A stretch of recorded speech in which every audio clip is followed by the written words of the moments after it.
2024 Phase 1 30th January Shift 1 Question number 8.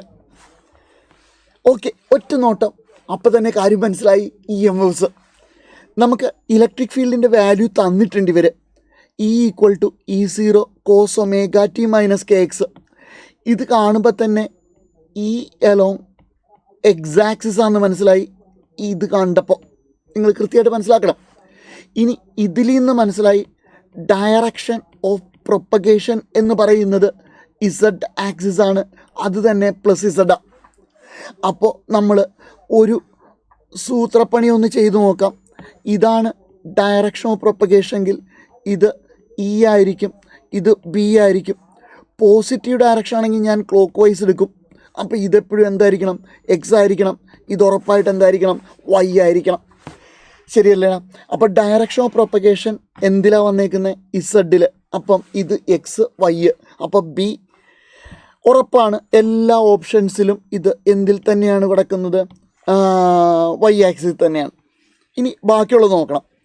ഇതിലിപ്പോൾ തന്നെ നിങ്ങൾക്ക് മനസ്സിലായി direction of propagation plus Z ആയതുകൊണ്ട് ഈ രണ്ട് ഓപ്ഷനാണ് പോസിബിലിറ്റി കൂടുതലെന്നല്ല ആണ്.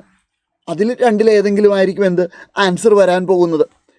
ഇനി നിങ്ങൾക്ക് എല്ലാവർക്കും അറിയാവുന്നൊരു ഇക്വേഷനാണ് C = E0/B0. അപ്പോൾ B0 = E0/C. അപ്പോൾ B0 കിട്ടിക്കഴിഞ്ഞു.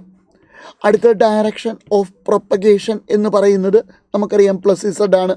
അതുപോലെ തന്നെ B must be along J എന്ന് വെച്ചാൽ Y ആക്സിസ് ആയിരിക്കണം. അപ്പം ഇക്വേഷൻ കിട്ടിക്കഴിഞ്ഞു. B = B0 E0/C. ഇനി എന്താണ്?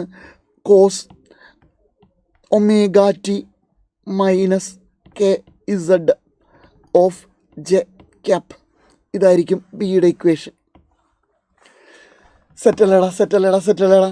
അങ്ങനെ ഒരു ഓപ്ഷൻ ഉണ്ടോ നോക്കാം. E0/C cos ωt - kz × J.